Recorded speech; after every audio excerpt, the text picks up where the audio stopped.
तो गाइस इस वीडियो में बात करने वाले हैं टोयोटा अर्बन क्रूजर टाइजर ई 1.2 पेट्रोल एमटी वेरिएंट के बारे में। तो गाइस अगर आप भी सोच रहे हो इस वेरिएंट को लेने की तो गाइस आप इस वीडियो को पूरा लास्ट तक देखिए। तो गाइस इस वीडियो में बात करने वाले हैं इसके एक्स शोरूम प्राइस के बारे में, इसके ऑन रोड प्राइस के बारे में, इसके मिनिमम से मिनिमम डाउन पेमेंट्स के बारे में और इसके मंथली ईएमआई के बारे में। और सबसे बड़ी बात, ये गाड़ी लेने के लिए आपकी मंथली इनकम कितनी होनी चाहिए या तो आपकी मंथली सैलरी कितनी होनी चाहिए, इस बारे में बात करने वाला हो। तो गाइस बात कर लेते हैं अभी इसके एक्स शोरूम प्राइस के बारे में, इसके रजिस्ट्रेशन चार्जेस के बारे में, इसके इंश्योरेंस चार्जेस के बारे में और इसके ऑन रोड प्राइस के बारे में, और ये गाड़ी लेने के लिए आपकी मंथली इनकम कितनी होनी चाहिए इस बारे में।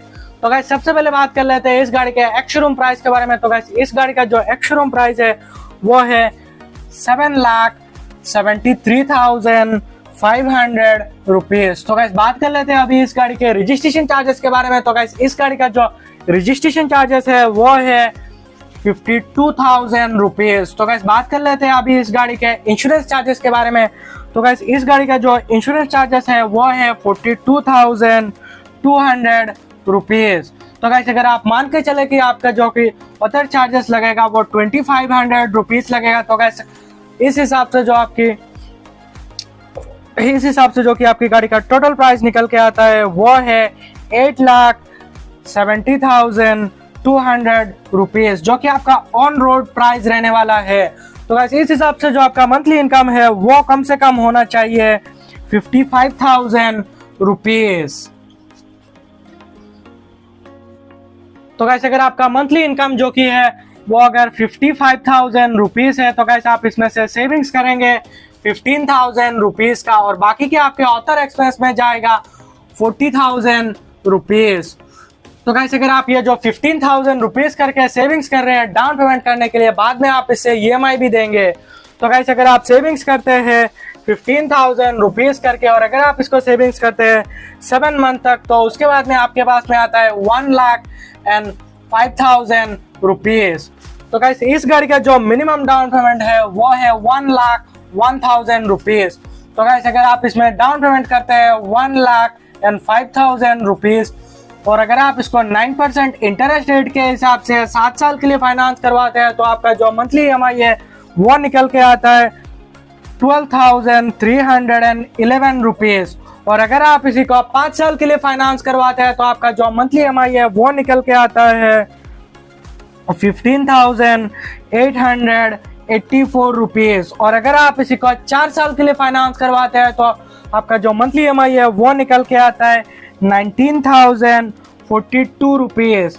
तो गाइस आपने जो पहले सेविंग्स किया था डाउन पेमेंट करने के लिए 15,000 रुपीज, बाद में आप उससे 5 साल के लिए फाइनेंस करके 15,000 रुपीज करके ईएमआई दे सकते हैं।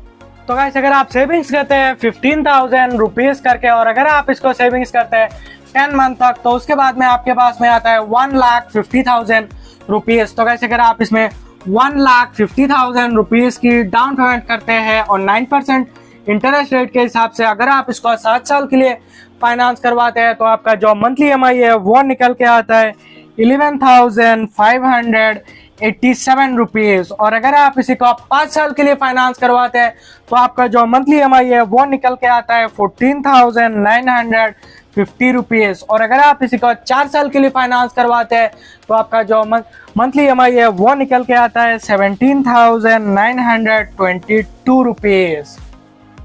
तो गाइस अगर आप अपने बजट को थोड़ा सा और पुश करके, तो गाइस अगर आप सेविंग्स करते हैं 20,000 रुपीज करके और अगर आप इसको सेविंग्स करते हैं 10 मंथ तक, तो उसके बाद में आपके पास में आता है 2 लाख रुपीज।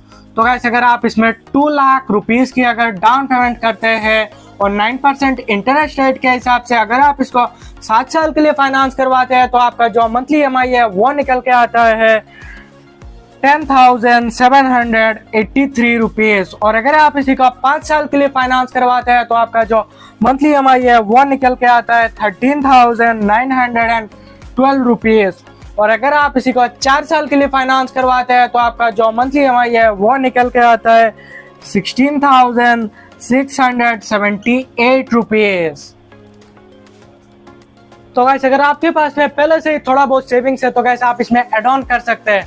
तो गाइस मैं मान के चलता हूँ कि आपके पास में पहले से ही सेविंग्स है 80,000 रुपीज का। तो गाइस अगर आप इसमें 80,000 रुपीज की सेविंग्स को एड ऑन करते हैं तो आपके पास में आता है 2,80,000 रुपीज। तो गाइस अगर आप इसमें 2,80,000 रुपीज डाउन पेमेंट करते हैं और 9% इंटरेस्ट रेट के हिसाब से 7 साल के लिए अगर इसको आप फाइनेंस करवाते हैं तो आपका जो मंथली EMI है वो निकल के आता है 9,496 रुपीज।